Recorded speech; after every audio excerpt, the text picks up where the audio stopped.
Episode 4, First Branch of Madinogi. You have a choice, Rowan. You continue on the path that our father laid out for us just like every Hysbys, or you continue your diversion of our family's duty. The Hysbys Project is a collection of my findings about the creatures who reside in the shadows. From the Tylwyth Teg hidden in the fog of Ywydfa to the storeworm lurking in the murky depths of the North Sea. I don't know who will be listening to these, but if you are, remember words have no power to impress the mind without the exquisite horror of their reality. Today is the 12th of March 1989. I was clearing out my attic where I found some of my father's belongings. It's not much, mainly old handwritten notes and documents that have seen better days. However, I did find this. A very large and very dusty book, similar to the others up there. However, inside there is a dedication to my dear friend Alder Hysbys for helping me translate the beast. Forever yours, Lavender Bennett. Lavender Bennett is currently the head archivist in an archive in Ireland whose research focuses primarily on spoken word stories like folktales. Alder Hysbys is my father. It seems like Miss Bennett had gifted my father the original document as it is written in Middle Welsh.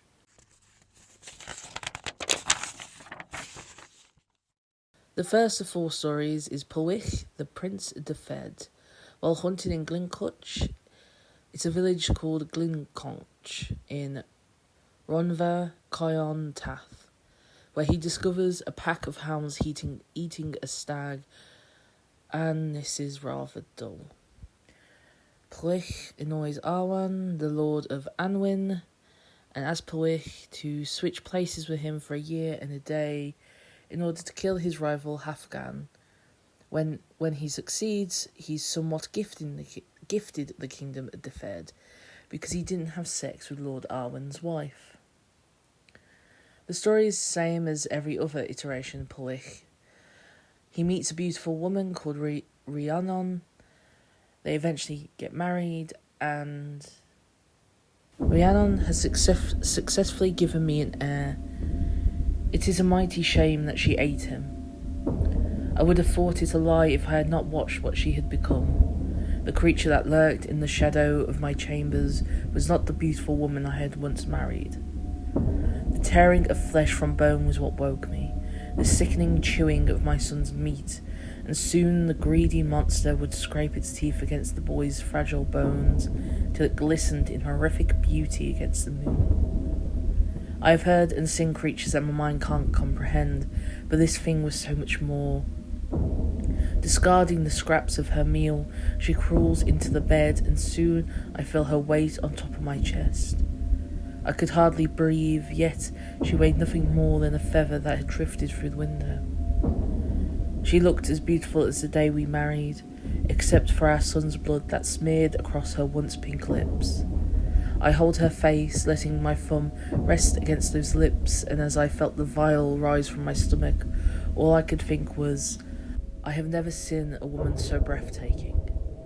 My body moved like a beast filled with a blinding hunger, pressing her against the bed, tasting the sickly sweet blood of the carcass that lay discarded on the floor. I think you can imagine what happened next, my lord. Even by reliving the event, my body feels no remorse, no regret, and I do not mourn. Instead, I crave that feeling again. I was unaware of this part of the tale.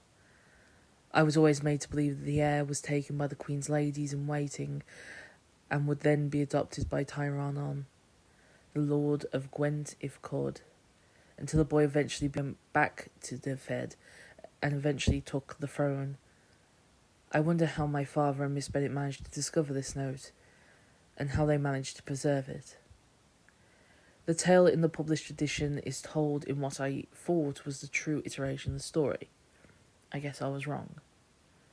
My father hated changing stories, no matter how disturbing they may be, so why change this one? Dear Tyron, with Rhiannon expecting, I do not think either of us can contain our lust for the succulent meal. Our hunger knows no bounds, but Dyfed needs an heir, male or female. 3 seasons from now the child will be born, and you must take it and raise it as your own, for the hunger sinks her devilish claws into us again. At least we know now how Lord Tyron fits into the alternate tale.